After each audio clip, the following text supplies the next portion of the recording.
very close range, we hear this.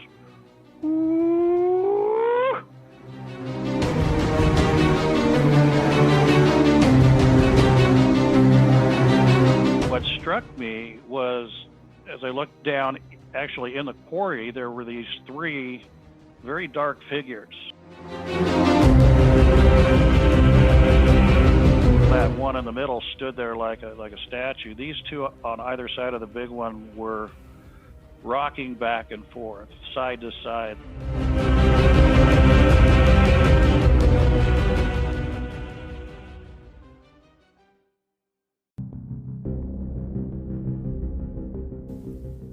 This is the Cryptic Creatures Podcast. I am Brian, and with me, as always, is my co-host Todd. What's going on, buddy? Hey, man. How you doing? Great. I'm excited about this show, man. Yep. It's a big one. As always, we have a special guest this time, kind of a popular guy in the Bigfoot world, a very popular guy, Todd Neiss. Well-known guy, yeah. Mm-hmm. He's a military background, and he's had some experiences, and he's a speaker at a lot of shows. He's been a ton of podcasts. We're finally getting on him on ours, and it's going to be some good stuff for these guys. So that's right, man. I'm excited. Yeah, me too. Trying to connect with Todd for a while. We have. Got him. Yeah. So let's not waste any time, man. Let's just bring him on, okay? No, yeah, we'll get right into it. All right, here we go. Todd, welcome to the show, man. Thanks for coming on. Thanks for having me. It's nice to be here. We appreciate it. We've been trying to get you on for a while. We finally got connected. Yeah. You're a busy man. I try to be. We were looking over your bio that you sent. You've got an extensive, basically full-time military background. You had an encounter while in the military. We'll get into that here in a little bit. Right. Yeah. But you've been involved in investigating what we call Bigfoot Sasquatch for over 28 years. It appears like that. Is that correct? That is correct. Yes. And you're from the Pacific Northwest, specifically around the Mount Hood area. I read that too, right? Yes, I live actually in the Mount Hood National Forest. Okay. I've spent some time up there. It's pretty cool up there for sure. Very dense forestry up there for sure. Mm-hmm. But you've also co-founded, it says, the American Primate Conservancy. Why don't you tell us about that? Well, in 2015, my wife and I established the Conservancy. It was really a combination of both of our endeavors. She had stalking hominid research. I had American primate, what I call it back then, American primate. Gosh, I can't even remember, but it wasn't Conservancy. Anyway, we decided we would get together and just combine our efforts. We both have been researching for many years. In fact, she's researched more than I have, mostly in the Florida area. And so in 2015, we decided let's just combine our websites and our endeavors. And so we started the Conservancy on the principle of discovery, which is obviously already happening, research, knowledge, recognition, and ultimately protection for this species. Awesome. Yeah, that's pretty cool. You've spoken at a lot of conventions. You've been a guest on a lot of podcasts, and we also thank you for coming on to ours. So you've done a lot of talking about this subject. What do you think? Do you think the existence of Bigfoot's ever going to be proven, Todd? Do you think there's some going on there that kind of helps cover this up? You've been in the military. I don't want to throw this at you so quick, but do you think there's some government cover-up here? Well, yeah, yes and no. To get to your original question, I do think it's inevitable that they're going to be recognized because, like I say, they're being discovered quite often, a lot more often than most people outside the circles you and I travel in, literally over 100 times a year. But there's the stigma of ridicule that goes along with that. And so we figure about 1 out of 10 actually come forward. So who knows how many sightings are actually happening out there. But It's just a matter of time. We believe that, and to what extent we can have some sort of control over that, we'd like to. And part of that is trying to establish some legal protections for them. And in that vein, I'm working on an initiative called the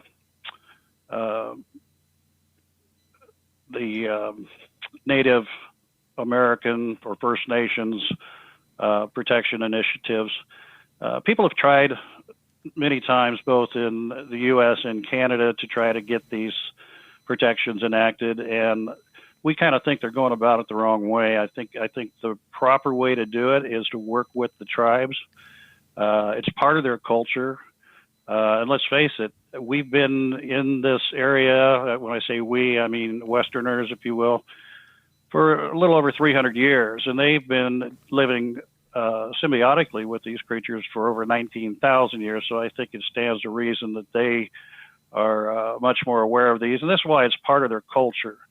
And so we think in working with the tribes, it'll be a little easier sell. It not only protects the animals, but it also supports their cultural beliefs and whatnot. And where they have autonomy on their reservations, they can pass those laws at least within the boundaries of the reservation. So I'm working with 5 tribes right now across the country, including Alaska, to get these initiatives going. And once they do, I think they'll catch on.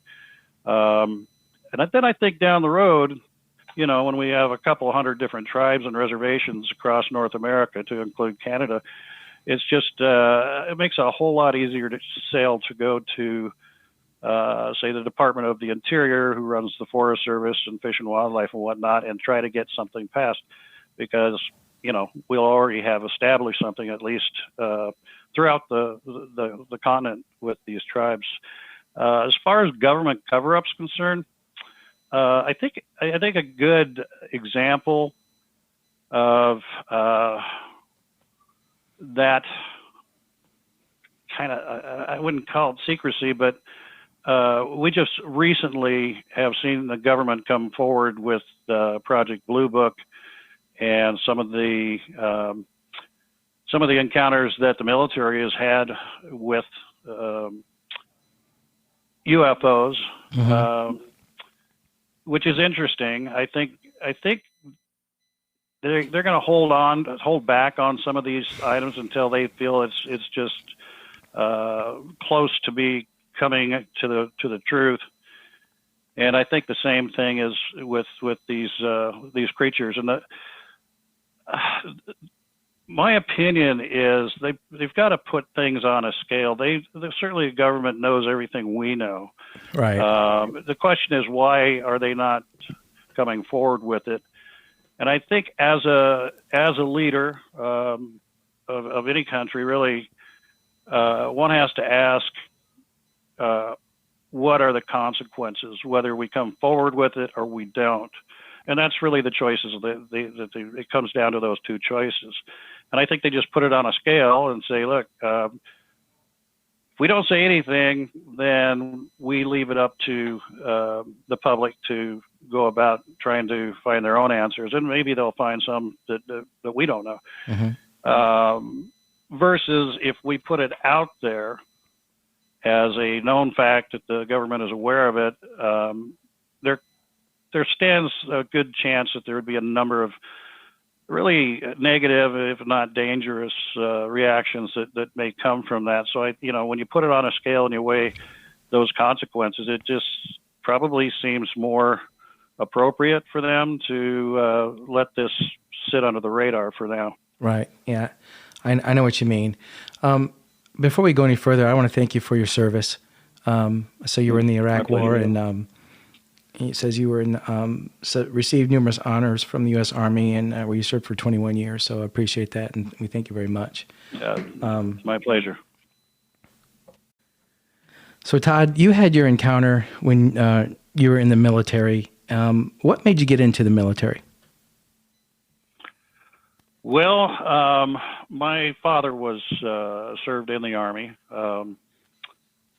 He was actually deployed to Korea. And it was just something that I thought should be sustained in the family.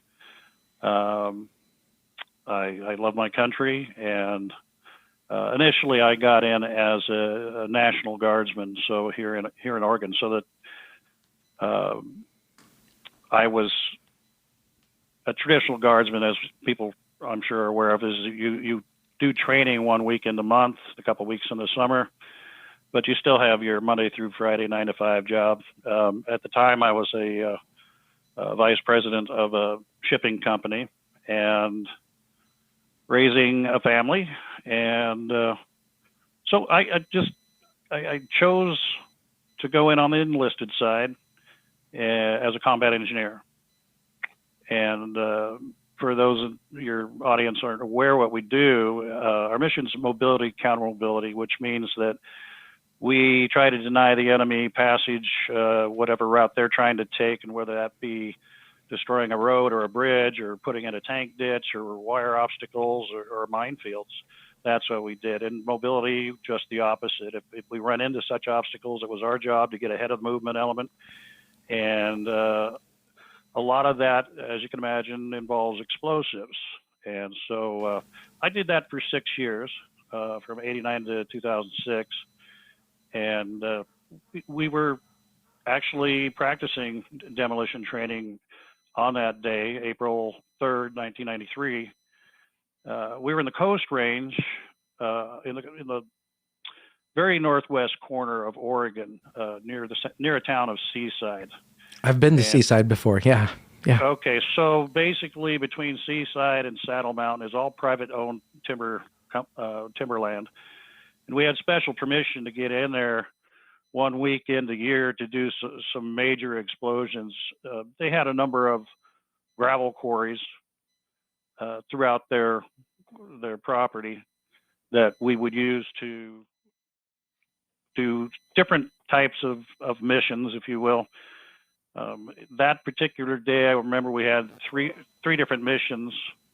We had at the first site, we did cutting charges where we would use plastic explosives to cut steel I-beams, similar to what we'd do with taking out a bridge. And then the second site, I recall, was a minefield that we had to clear a path through using, again, C4. And then the third and last site was a cratering charge. And again, to simulate blowing a road in half to where it couldn't be used.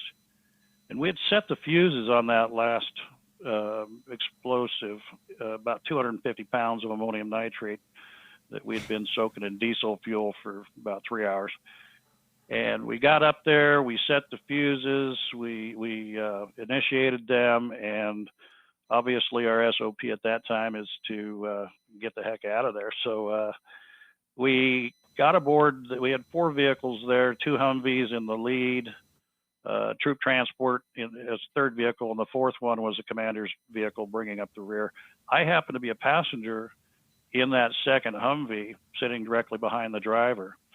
And it was an unusually nice day for the coast weather in April. And so having hunted that area pretty extensively around Saddle Mountain, it was just natural for me to be looking about the countryside, always trying to spot deer or elk or whatever I could see.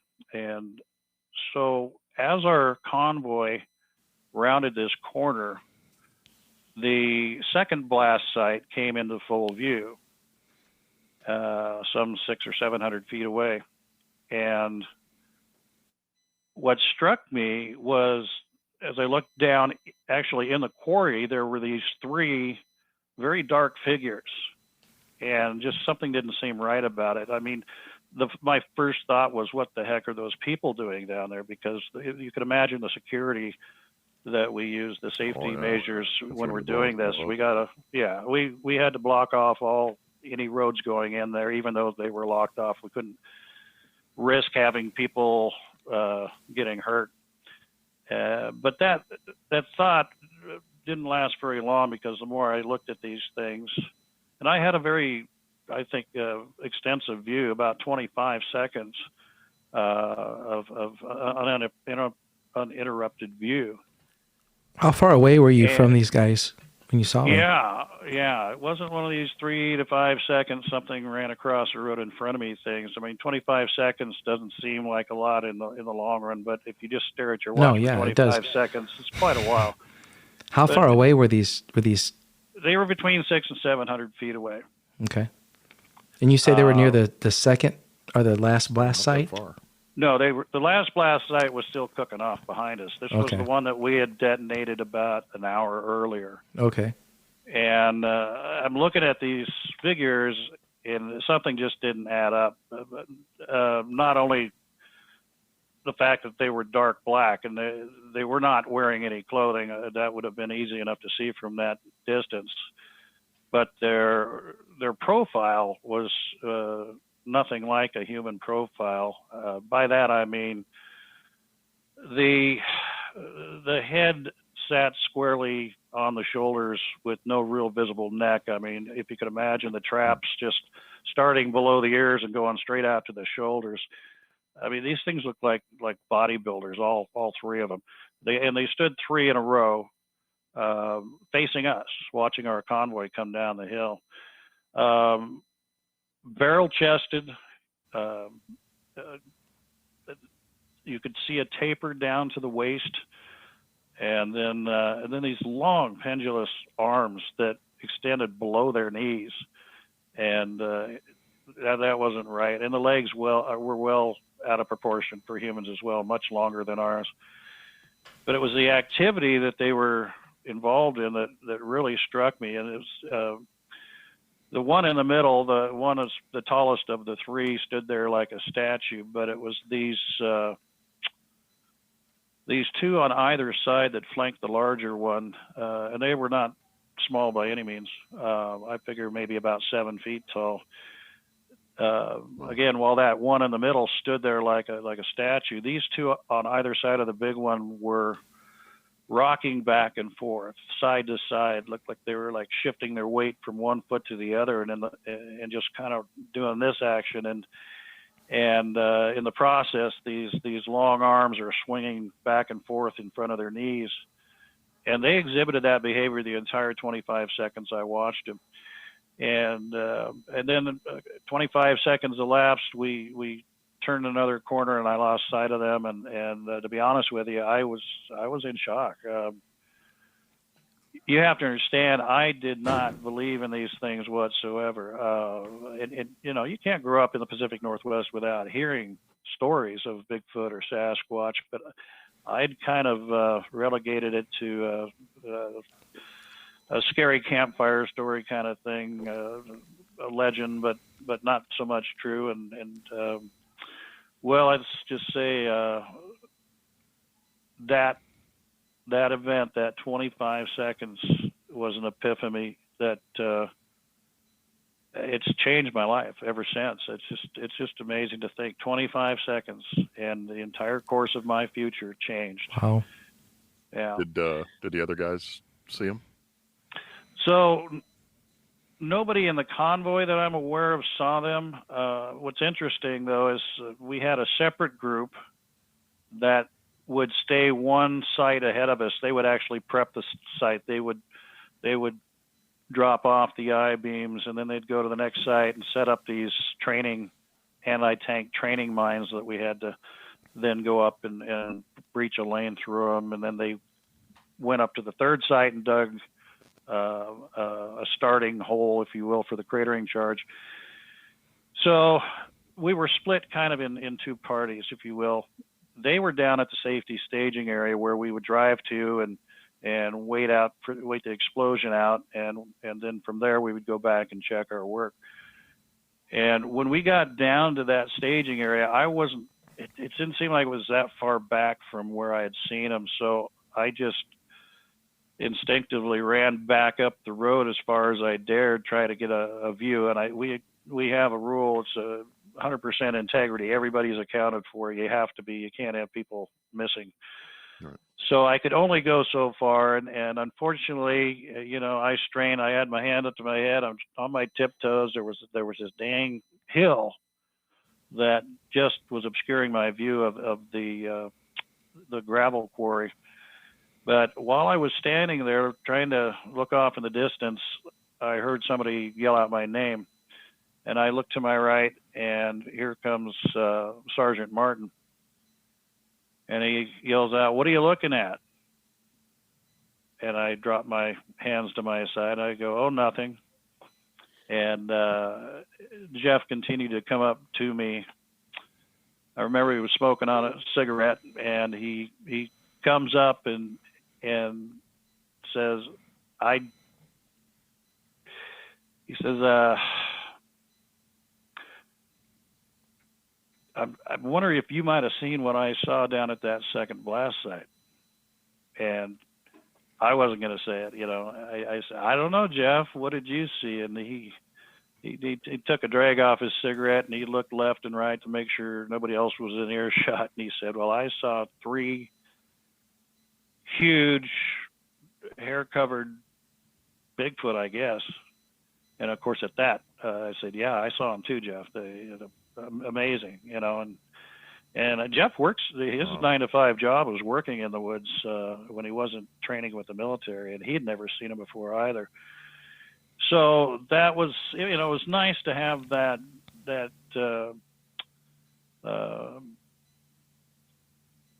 confirmation that somebody else had seen what I had saw. But frankly, it wasn't necessary. I can't unsee what I saw that day, and if I close my eyes, it's as if I was still there. I mean, I can see them clear as can be. Did you go ahead. Did you happen to have see any detail of the face, Todd, at all? I know it's quite far away. It was, Could you make out male or female or anything like that, or? No, I assume they were all male just because of their build. But again, I'm only getting a forward-facing profile from them. But just when I compare it to one female that I think we're all familiar with, the one they call Patty from the 67 right. Patterson-Gimlin footage, she was quite obviously female. I did not see any sort of breasts, if you will, on these 3. My guess is they were somewhat of a scouting party that came out to investigate why we were blowing up their world. I mean, these were very large explosions that made huge mushroom clouds and minor earthquake, if you will.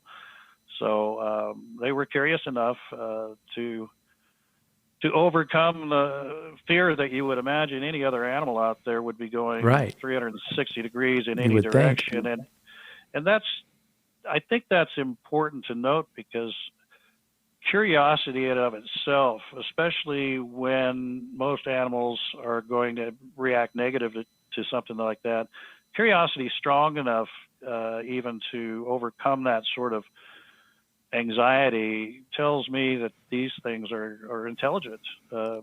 Curiosity is a form of intelligence. They want to know things, and so they were able to overcome that, and they came around to check it out.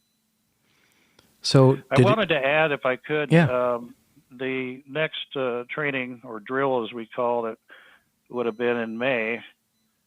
And when May's drill came around, we had 2 more soldiers come forward, independent of each other, and also admitted to seeing the exact same number, same description as Jeff and I had. So it's a rather unique sighting, in so much as multiple animal sightings are fairly rare. They're not impossible, but most sightings are single individuals. Multiple eyewitnesses are fairly rare, especially in combination with the number of animals involved. And then certainly the nature of what we were doing just makes this particular encounter very unique. So there were 4 of you that saw those 3 creatures that day. Yeah, that's that you correct. know of. That I know of. Yeah, good point. And did anyone tell your superior officers about that, or? No, I certainly didn't, and I was very concerned about going public about it initially. I was not only a family man and an executive, but a non-commissioned officer in the military, and I did kind of wonder if the word would get out and they'd get back to me. I mean, over the years, obviously, especially with the different television shows, documentaries, and public appearances I've been on, it has gotten around the military side, and they've kind of gotten used to it, I guess. They kind of patronize me, I guess, if you will. But I don't know. I've actually had a few talk to me at length, very serious, and people are curious no matter what your profession. Oh, yeah. You had said before you saw these things, you were really a non-believer, and you grew up in the Pacific Northwest. You would think you had seen or heard of someone who'd already had an encounter, but had that happened before? Had you had any kind of interaction, concern about, knew anybody that said they saw Bigfoot before you had your encounter? Actually, I hadn't. I hadn't picked up a single book on the subject. I've never watched any of the TV programs that were out before that. Let's just say I was kind of agnostic, if you will. I didn't know if they exist. I didn't really believe they exist, but frankly, I had no interest in the subject at all. So I was initiated somewhat involuntarily, if you will. But in hindsight, I wouldn't change anything. It's taken me on a wonderful journey that very few people get to do, and it's a great adventure. Yeah, you seem to jump gung ho into this thing after this. What do you think? Well, I had to make a decision, Brian. It was like, I kind of had to put things on a scale and say, I've seen something historically and scientifically important.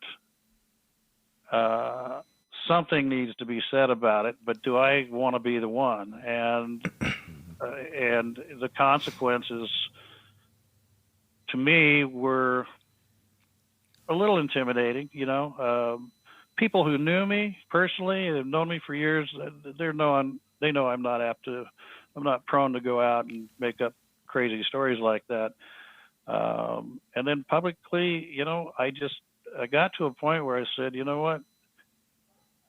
If I don't talk about this and I know about this, it's almost as if I'm being deceitful about it. And so one day I just said, there's got to be a purpose. There has to be a reason that someone like me was chosen to see what I saw. I could have been looking the other direction. I could have been engaged with the other passengers, but this was like winning the lottery, I guess, when it comes to this sort of thing. And so I've looked for that purpose ever since. And I firmly believe that we're going the right direction with the mission statement of the Conservancy, that I want to make sure that my grandchildren and great-grandchildren have at least as good of a chance of experiencing what I've experienced. And, frankly, we don't know what the health of the species is. There's a lot we don't know about the species, but the key things, population obviously being one, but what was their population 100 years ago compared to today, or 1,000 years ago, or 10,000 years ago? Is it declining? Is it increasing? It could be either way, but things like what sort of habitat do they require? Every animal has to have a certain type of habitat and food resources. Are we out there destroying that? and as a result affecting the health of the species? I don't know. Those are questions we need to know. Right. How long do they live? How many offspring do they have? Do they have a mating season, or are they like us?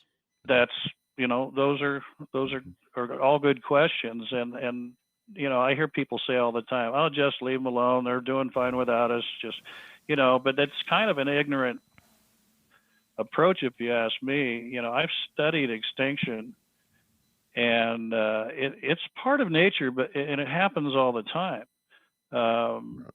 But when you go back and study things, animals that we knew about in the 16, 17, 18, even into the 20th century, we have photographs of animals that we knew and proved to exist they're gone. They're just gone. They'll never be back. And extinction is not really defined so much as the death of the last of a species, because there is such a thing as functional extinction. And when you get numbers down below 300 left in the population, well, then you run into all kinds of issues with interbreeding and genetic defects and effects on the immune system. And you get to a tipping point, even with several hundred left, that they are functionally extinct as a species. And I just feel that that's my purpose, is to prove they exist, not so much as for my own sake, but for theirs. Right. Yeah, you can tell that you've done a lot of talking in podcasts, because you just answered about 5 of my questions within about two minutes. So, okay. But no, yeah, that's great. What do you think about Bigfoot, Todd? Do you think this thing is? Do you think this is an ape? Do you think this is a lot of people say they kind of look like humans? Do you think these things look like more like apes that you saw? Did they look like a caveman type thing? Was there any human features to these things that you could tell? Well, initially I kind of fell into the theory that these were something along the lines of a very unique great ape, if you will, or possibly a descendant of the Gigantopithecus, which we know existed in Southeast Asia, and possibly migrated across the Bering Strait when it was called Beringia. And we know certain animals did make that migration, including humans. But I've really come full circle to where I don't believe they're human, but I do believe they're hominid. So what's that mean? They're in the same lineage, like Cro-Magnon or Neanderthal. I think what we're dealing with here, Todd, is we're dealing with a relic species, a relic hominid species that is somehow, through evolution, has been able to be robust enough to still exist. Mm-hmm. And part of that is their ability to stay hidden. So that's kind of where I come down at. I don't, there's something. Why do you think they can stay hidden? I hate to say less than a human, because when we think about IQ, IQ doesn't necessarily, it's not just defined as knowledge or intelligence in terms of what we consider intelligence.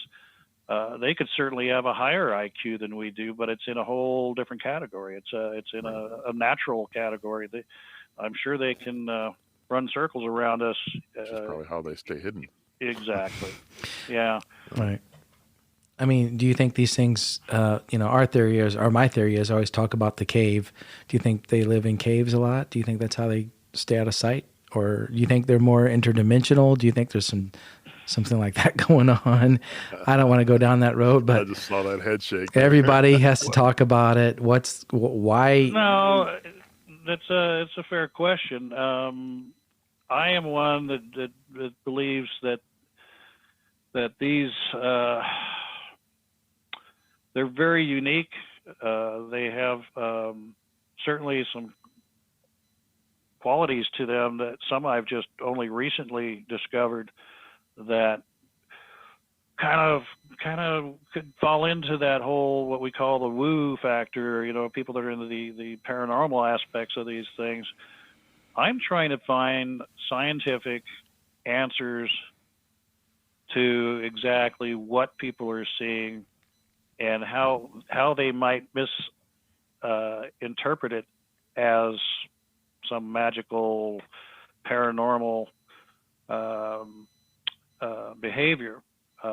One of the things I'm looking at is the very real possibility that this species has some people would call it an ability to cloak. I think that's, you know, what's cloaking, right? What I think is they have an extremely unique form of camouflage and know how to put it to work, know how you know, obviously just looking at each other, learning from each other, how to employ this. I have seen some hair samples under microscope that are quite startling. One in particular that I've got several photos of.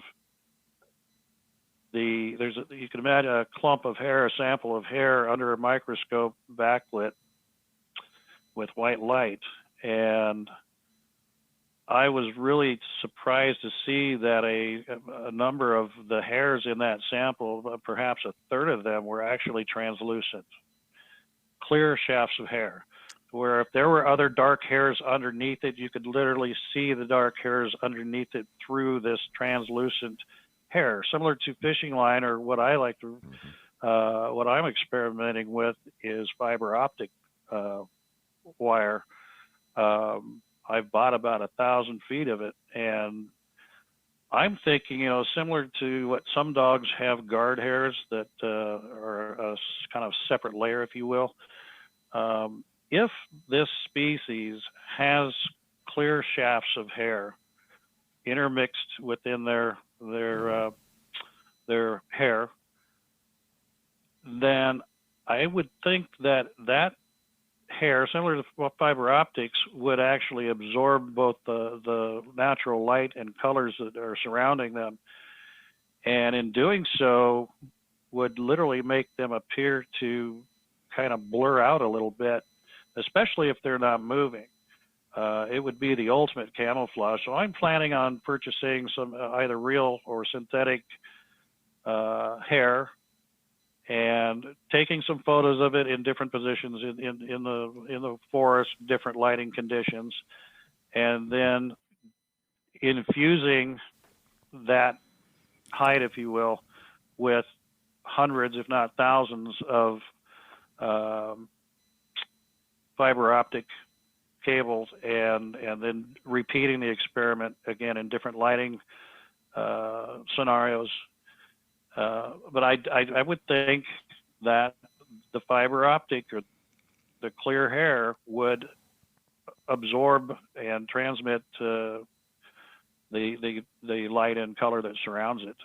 So that's something I'm working on currently.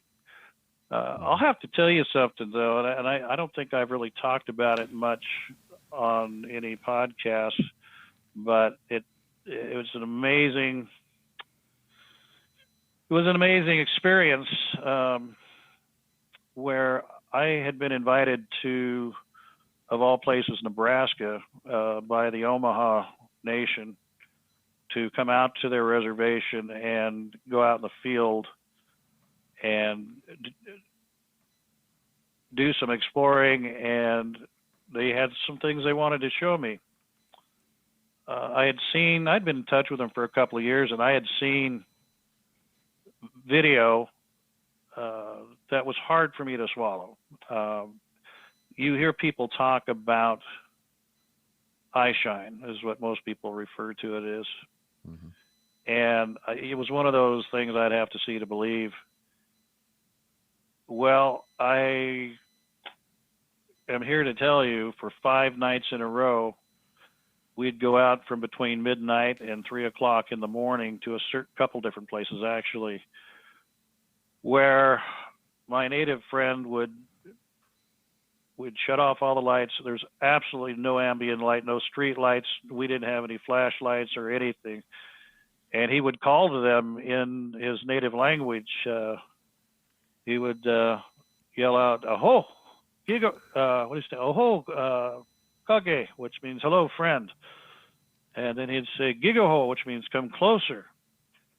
And I'll be damned, guys, if I did not see eyes light up in the dark, less than 100 feet away. Just got chills. Oh, I'm still trying to wrap my head around it, and I intend to get to the bottom of it again through some sort of scientific means. I mean, we're talking not projected light, okay? I mean, that would be antithetical to being able to see. I mean, You didn't have basic flashlights. You didn't nope. have. No, Wow. absolutely no. In fact, we insisted on it, and a few seconds later, a second set of lights would come on our eyes, and at certain times we had up to 3 of them, and Wow. you could see them move, you could see them blink. They were kind of whitish blue. Sometimes they were really bright at times, and they did change color to some extent. We'd see them go kind of like orange to red even. And, you know, they'd blink off and he'd keep talking, and suddenly there they'd come back on again, and you could see them come closer to you. They'd move down the hill toward us at times, and then they'd back off. There's no traffic out there. Again, this was the height of the COVID scare, and they had actually locked down the main town there on the reservations called Macy, and they had armed guards at all the entrances and exits, and only because of my friend's stature in the council were we allowed to be out after 10 o'clock. So, I mean, that just, you know, for me, it was like, you know, initially I had to ask myself, am I being hoaxed, you know, but there's no way. And not after 5 nights. And then one night we weren't getting a whole lot of activity, so we moved to another place 4 or 5 miles away, and we literally had to drive through a field way out in the boondocks, and again we got the same reaction after being there only a few minutes. In fact, I had asked my native friend, I said, "Have you ever just tried walking up to him?" And he looked at me like I was crazy, and he goes, "Hell no." And I'm like, hold my beer. And I just started walking very slowly down this road. It was fall. It was just in October. I got these leaves crunching under my feet, and there is nothing, no light at all in front of me except these 2 glowing eyes down this road. And I got about halfway to it before it just walked off. But and then we had one on that same night. We had one circle around and try to get behind us. Could you judge a height by the eyes? In pitch blackness, that's really tough because there's no point of reference. Right. Although I did go back there about 3 days into it. I did go back there in the daytime to just kind of investigate this ridge that we were seeing them on. They were big, I can tell you that much. But it wasn't just eye shine alone. I have to tell you, we had a number of vocalizations that came out of the dark along with them. Yeah, I was going to ask, did you hear any vocals or any smells, anything like that? No smells, but the vocalizations were extremely varied. One of the first ones I heard sounded, I want to say it was a female because I call her the singer because she came out with this really high-pitched song, I guess. I don't know. It changed in tone. It would be 5 to 6 seconds long, very loud. It would change in tone and volume and then stop 5 or 10 seconds would pass, and she would start up again and sing that exact same chorus again. And she did this 4 times in about a minute. I wish I would have had it on record, but it was. I have to tell you guys, it was really beautiful. It was not scary at all, and there was absolutely nothing that I'm aware of that can make that sort of a sound, and especially at that volume. Another time I have to tell you was really, really fascinating. I think it was the third night we were out there. We weren't getting quite as much activity as we did the first 2 nights, and my friend, who's quite religious, he said, I'm going to do something. I haven't done this in a long time, but I'm going to try something. He said, I'm going to pray for them. I'm going to see if I can pray with them. And sometimes I get some response, and I'm like, what the heck? I'll try anything. So he calls out to them. It's like, oh, okay, I want to pray for you and your family, for your safety, your happiness, and your health. I want to pray to our Creator. And if you want to come forward, please do so. Please come forward as I pray and speak with our Creator. And he starts this prayer. And that was all in English. And we had our heads down, it's just, okay. Okay. So about halfway through this 3-minute prayer, from very close range, we hear this.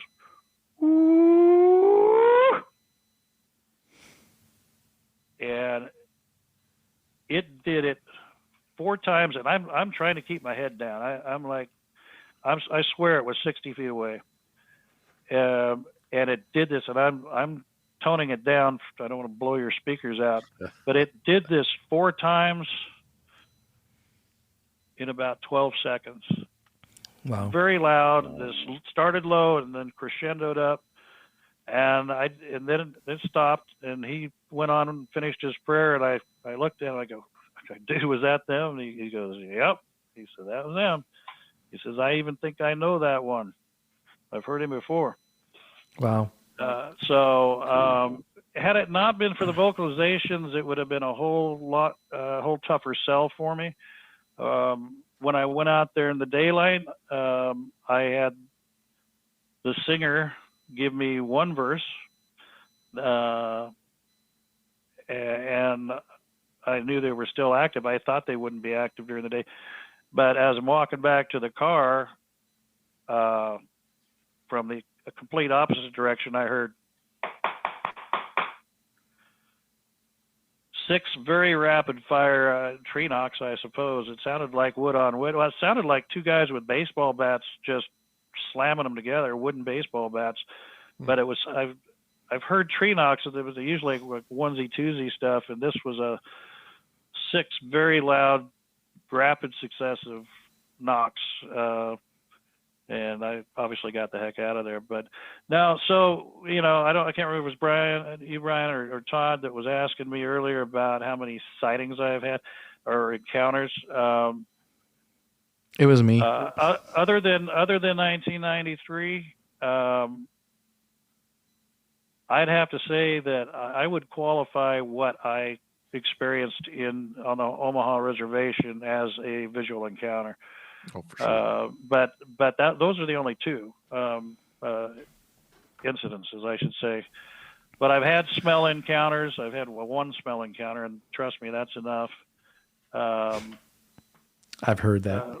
Obviously, found a lot of track evidence and other such things. We've had. I was just up in an area on the west flank of Mount Hood. A little over a week ago, met up with some other researchers. These folks were right. There's a horse camp on the west side of Mount Hood, and they have horses. And for the last 2 years, they've had some amazing experiences up there. They seem to be very interested in the horses, in fact, and probably a little puzzled as to how something as big as an elk lets a human sit on it. The whole domestic. Maybe they're going to try that with the elk next. Yeah. Well, yeah, I was going to say, wouldn't that be funny if you see a Bigfoot riding an elk, right? Right. They say, hey, if they can do it. Well, Oh, I my tell you God. what, I've been to Mount Hood and I've walked on some trails up there, and that forest is so dense. I told my wife, I said, if you walk off a trail into that forestry for maybe 20, 30 yards and close your eyes and spin around and you can't see that trail, you're done.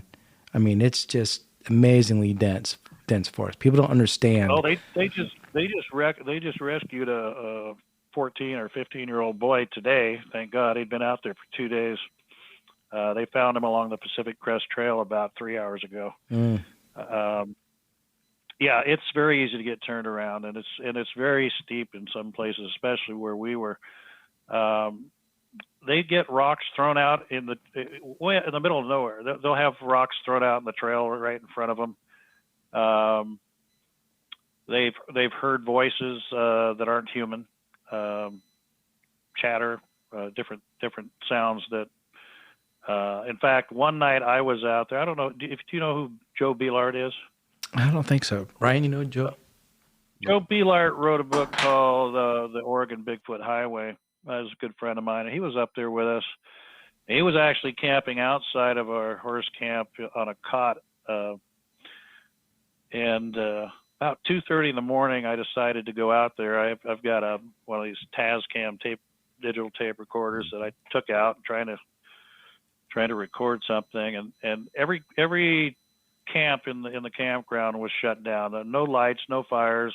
Of course, you couldn't have fires right now, but everybody was sleeping except for me.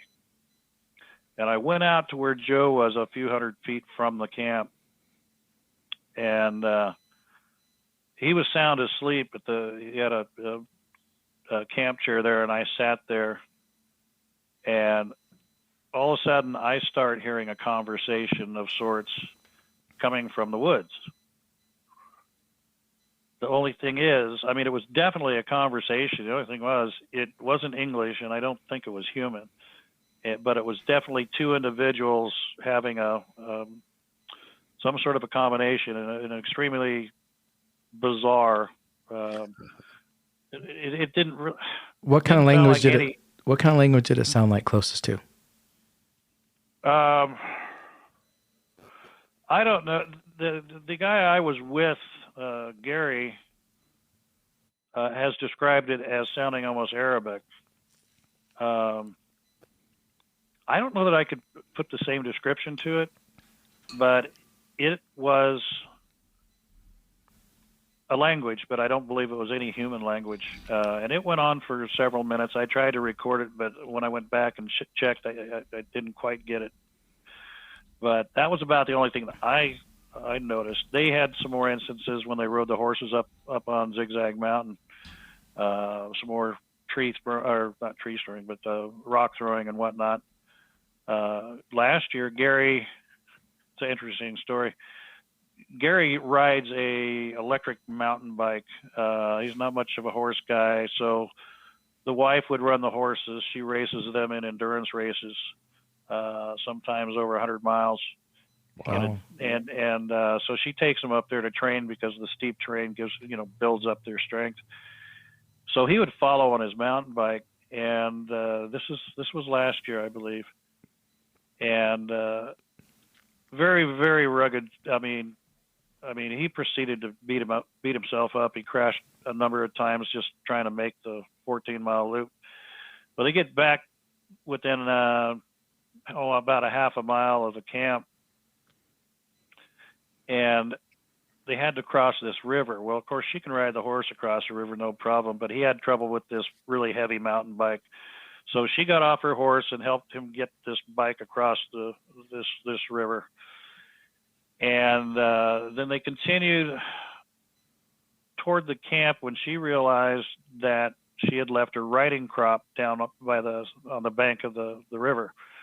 So she said, "Stay here. I'm just going to ride back down there, grab that crop, and I'll be right back." Well, while he's standing there out in this meadow, this trail goes along this meadow, and the sun had just set, so we're kind of in this twilight area, and he sees this huge figure out in the meadow, and it's doing this rocking back and forth thing, kind of like the ones I saw, and it's looking straight at him at about 250 feet away, and he says it's huge. they've got two huge Arabian horses, and I mean like 16 hands high, and he says, you see the chests on these horses? These are 1,000-pound horses. You see the chest on those? He goes, this thing's chest was every bit as big as those horses. Wow. And it's staring at me, rocking back and forth. And all of a sudden it starts moving toward me. And at this time, his wife is down the hill getting her riding crop. And she confirmed all this. He started getting freaked out because it's getting dark. He's by himself and this thing's moving in on him. And just about the time it got about 150 feet away, I think he said, he hears his wife galloping up. Well, she wasn't galloping, the horse was, but she gets up there and the thing took off. And he's like, oh my God, I'm so glad you're here. He goes, you wouldn't believe what I just saw. And he goes on to describe this creature moving in on him. And she looked at him straight in the face and said, oh, I believe you. She says, I just passed 4 of them on the way back here. Wow. She said, yeah, just nonchalantly. She go, yeah, there were 2 up above the trail and 2 down below the trail.